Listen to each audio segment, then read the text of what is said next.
have to dedicate to measuring the impact. So the KPIs, this is something that you will become confident with, the SDGs and the reporting. So we wanted to know if a project of investment is truly making a difference, because we saw for many years a lot of example of greenwashing, which was a practice to, let's say, theoretically say that a company, for example, was adapting or adopting measures to be more impactful and sustainable, but then in the reality, the impact was very low. And in any case, there was no common use of measurement of this impact. So now, more and more, we are more confident with the KPIs and with indicators that will give us a measure and the possibility of monitoring towards months and years of the impact of the project. So we will explore tools and frameworks that are used now for measuring the impact of the sustainability, and how the European institutions are getting the evidence base and how they are able to evaluate the impact. So what is really important when we want to measure the impact? It is important that why it is important? It is important because if we are able to measure the impact, we are becoming more credible, so more accountable. And the accountability, it is something very important. It has a value also in terms of leveraging funding. So that's why it is very important to find the right way to measure the impact, do this in a way which is continuously way, so it's monitoring towards the time. And this will give a real measure to the investors, to the citizens, to all the beneficiary, and will be a way to be transparently demonstrating the outcomes and the value creation of the project.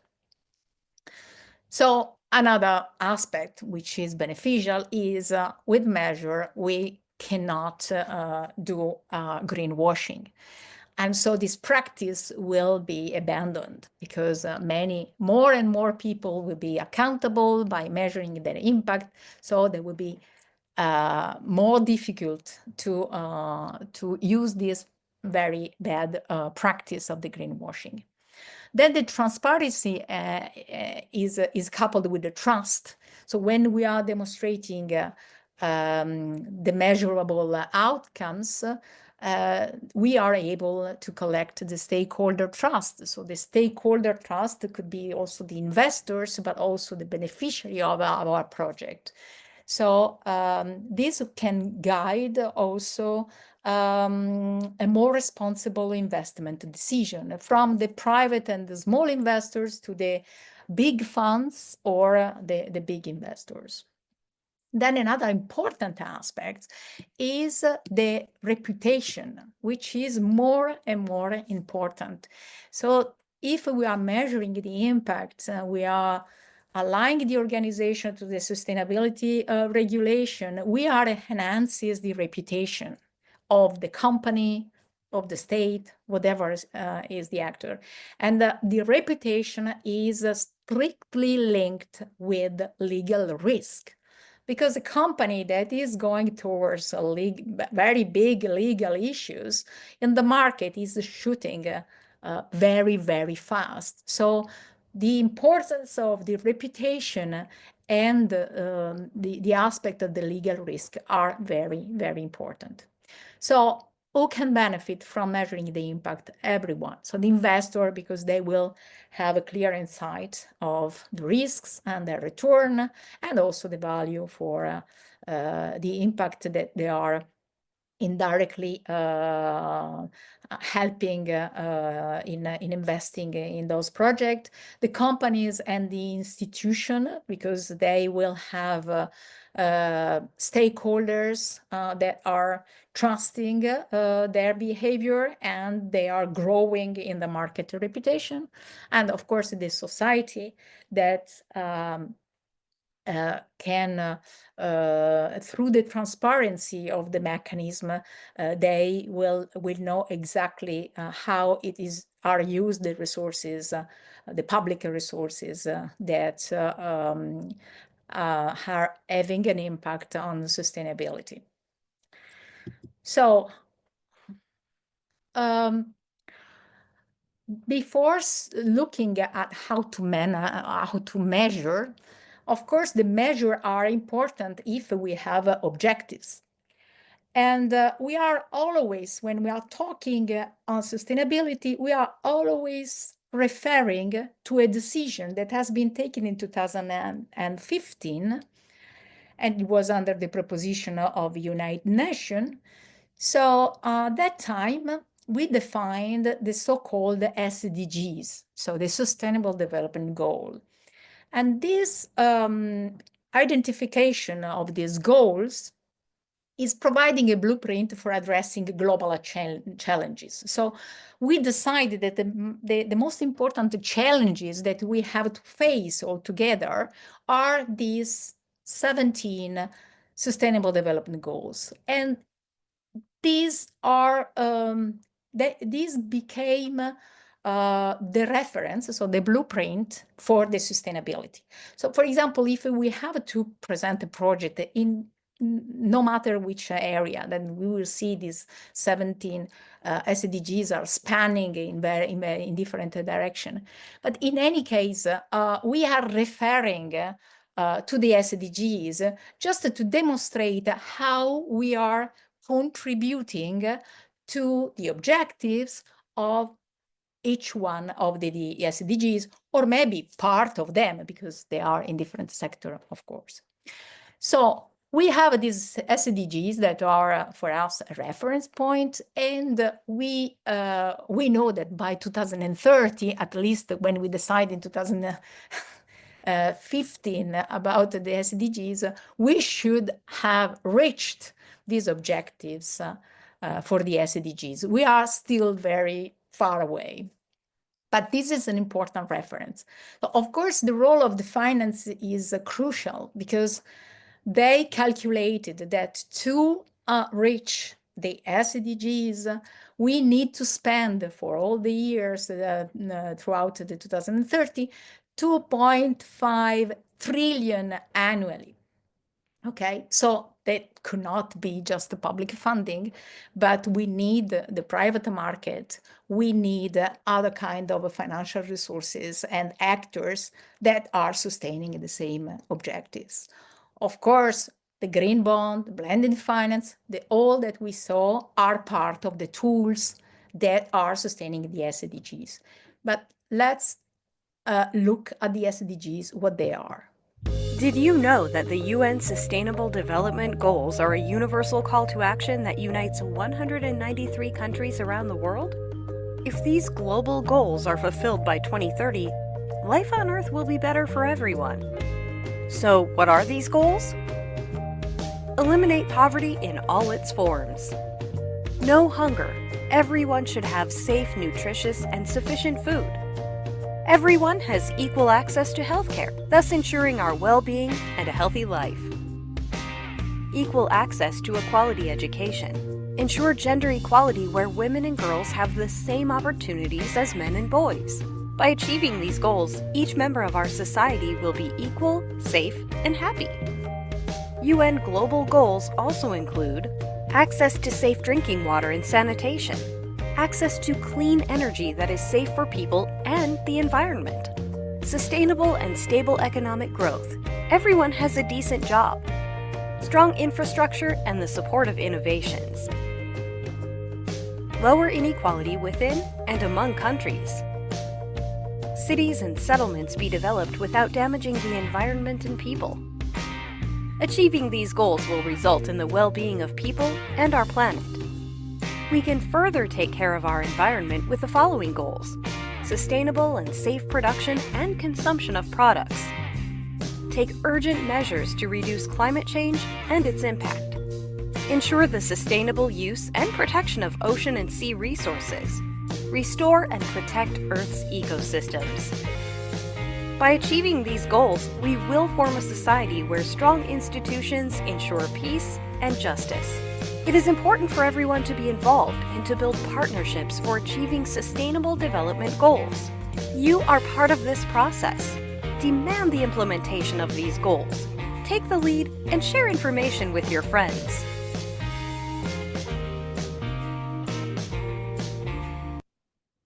Okay, so now it's clear that these sustainable development goals are really part of the picture, because we are referring always to them to try to demonstrate if our project is impactful or not. And to do this, we define some key performing indicators. So what are these key performing indicators? Are specific quantifiable metrics that we use to track environmental and social outcomes in sustainable projects. So some examples.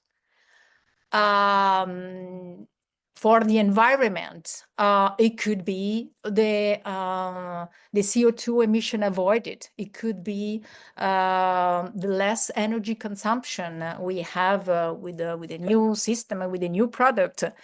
It could be how much water we are saving, or how much how much efficient is the use of water. It could be the waste recycled. In this last years, we had thousands of projects funded for in this sector, or also the biodiversity impact. So this kind of for concerning the environmental aspects, we need to identify measurable, specific KPIs that are giving to the investors the idea of the impact, of the value of the project.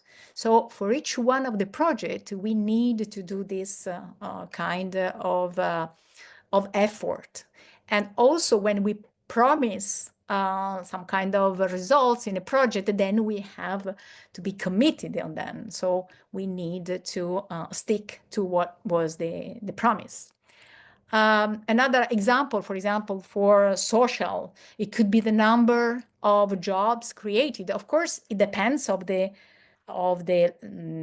length and also of how big a project. But from the very small project to the very big, it doesn't matter. We need KPIs. And of course, in a very small project, we can create 2 jobs, or we can train X number of people. In a very big project, of course, we will have a bigger impact. But this will be evaluated also in terms of how much money we are requesting and which kind of outcome we have. So the investment will be evaluated in terms of the KPIs that we are that should be also credible, of course, not be too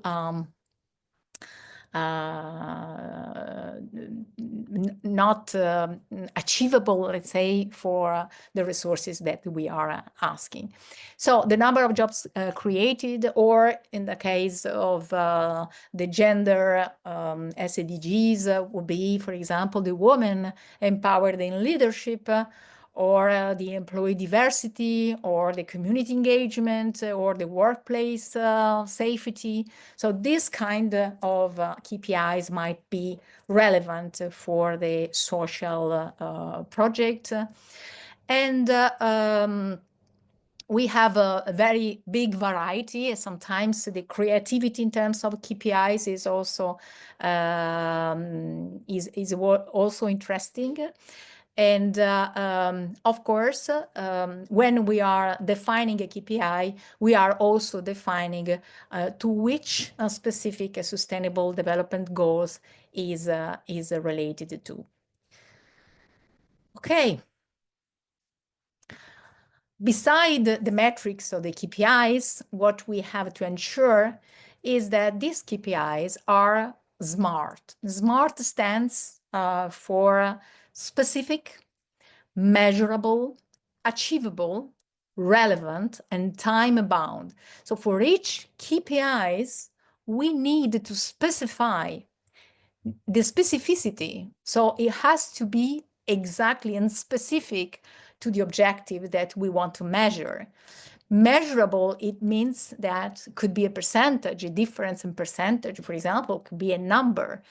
Achievable, it means that in the duration of the project is not, this is achievable in terms of effort that we put in the project, resources that we have in the project, the time we have in the project. So we cannot overpromise, because the evaluator will evaluate also the fact that you are able to achieve these KPIs in this project.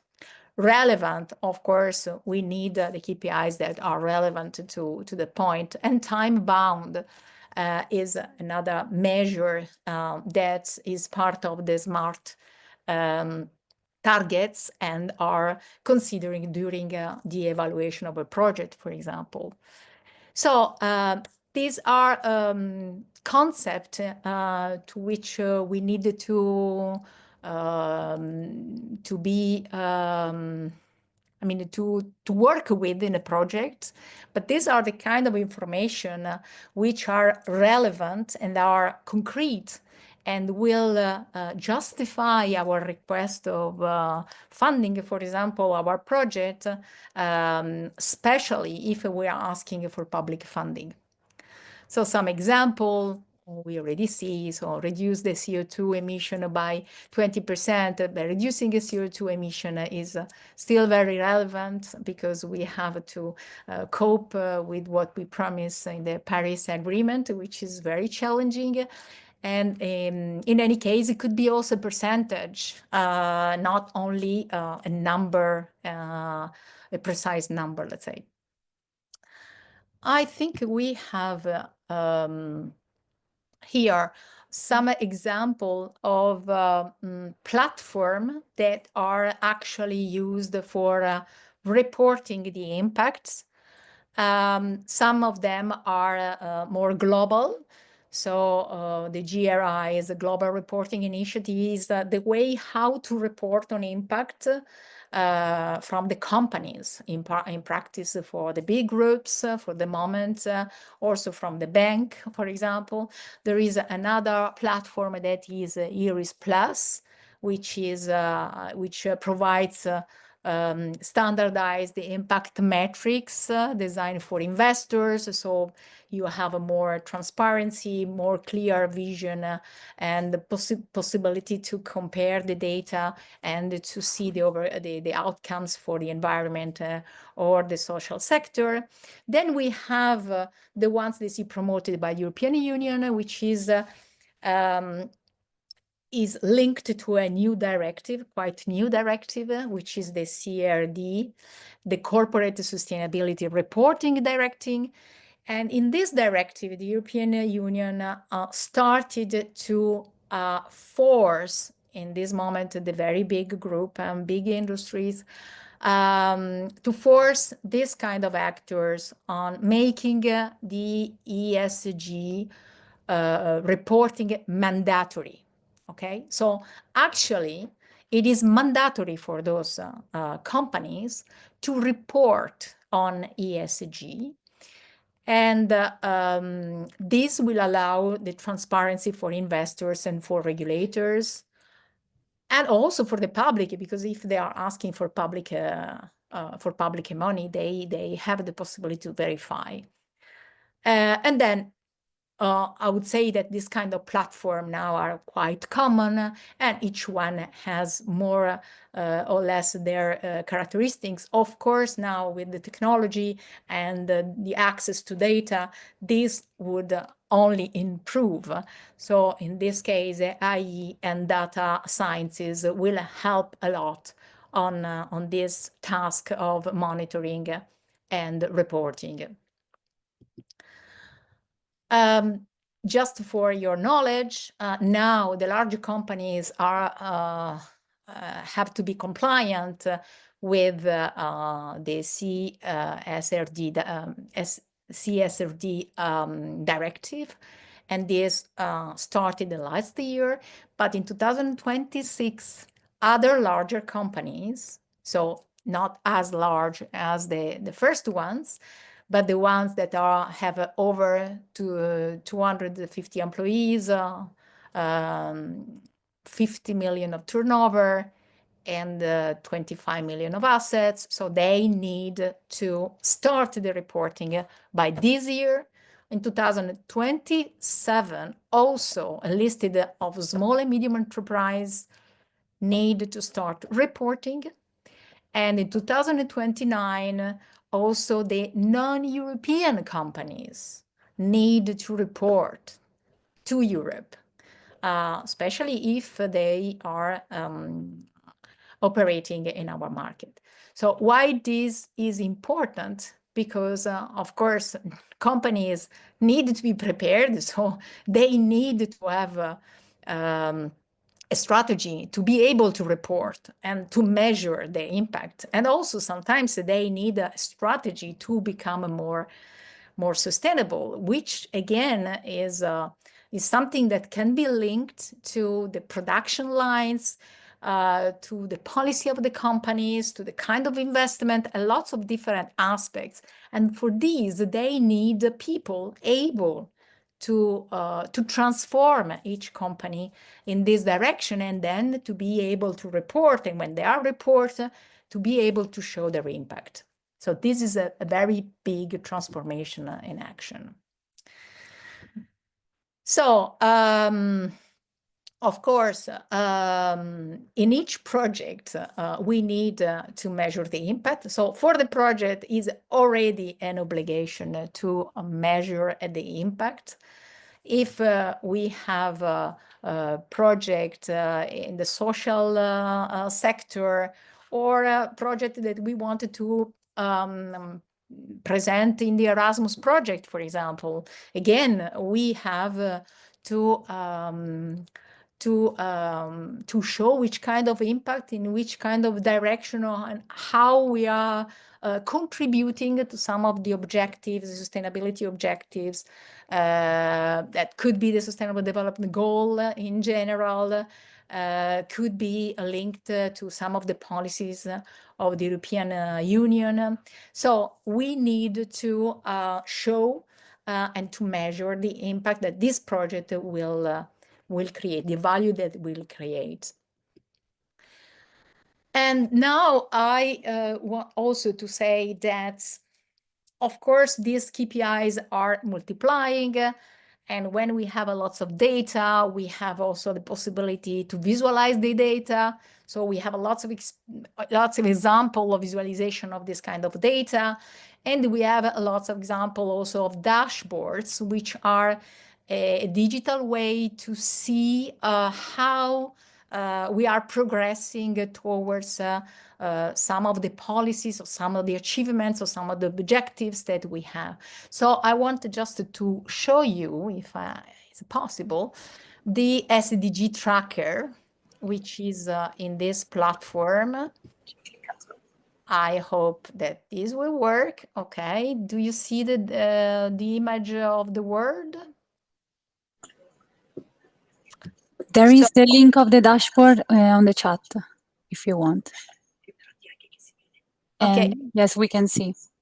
You can see. So you can see here on the below, you have all the SDGs. So I click, for example, the 13, which is the climate action. So it's the SDG for the climate action. I see if it took explaining. Okay, so you see the SDG 13 is a climate action, and you see the legend. So the SDG achieved is surprisingly, because the climate action is in particular based on the CO2 emission. Of course, underdeveloped countries are not the biggest responsible for CO2 emission. We see Europe, a part of the Europe, more the East and North Europe, that is performing, but still they have a challenging. And you see the majority of Europe is still red, and also the North America and other countries are still red. So we are quite far away from achieving what it was expected in this particular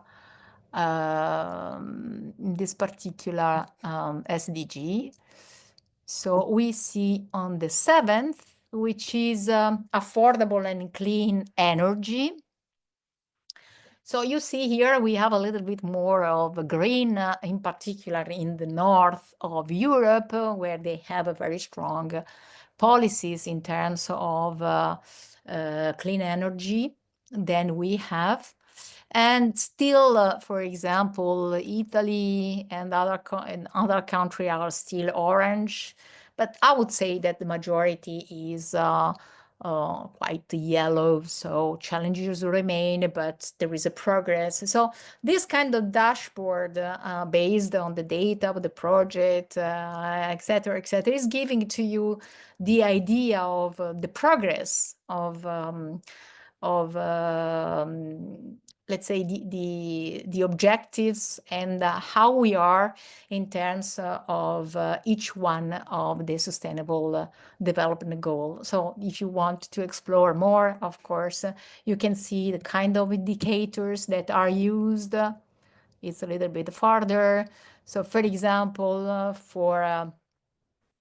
for this sustainable development goal, on the renewable, the indicators are the ones that you see here: population with access to electricity, population with access to clean fuels and technology for cooking, CO2 emissions. So you see exactly which kind of KPIs are considered to assess and monitor the level of the situation, let's say, in terms of SDGs for each one of them, and how we are progressing, how different countries are progressing, and also who are the best contributors, who are the least ones. Okay. So we can go back to our presentation. In the summary, so for the measuring impact, this part of today is why it matters. So why it is so important to measure the impact, to ensure the accountability. We saw how it is important financially, to prevent the greenwashing, to build the trust, and to be aligned legally, but also to grow in terms of reputation. Then we saw the different frameworks that we can use, but we want to focus on the SDGs because in the last 10 years has been the reference point for assessing and setting the KPIs. And then when we are presenting any kind of project, we are always referring it to some of the SDGs. We saw how important and how, let's say, more and more will be the obligation, the reporting aspects. So there are different platforms that are used. Some of them are very data-driven. Some of them are more regulation-driven, like the directive for corporate and social responsibility. And this enable a more transparency to be able to compare and also to let's say, to force the actors to speed up towards the sustainability.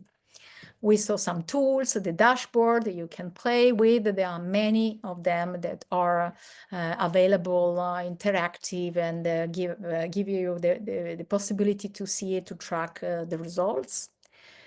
So, as a last suggestion, sustainable finance isn't just about intent. We saw that now is more and more needed to be measurable, reportable, and verifiable. And not only for the public investors or the institutions that are giving subsidies, for example, but also for the banks, for the company, and for the society. So this is something that is really going to change the finance market in our future now, let's say. So that's why it is important to know this kind of ecosystem.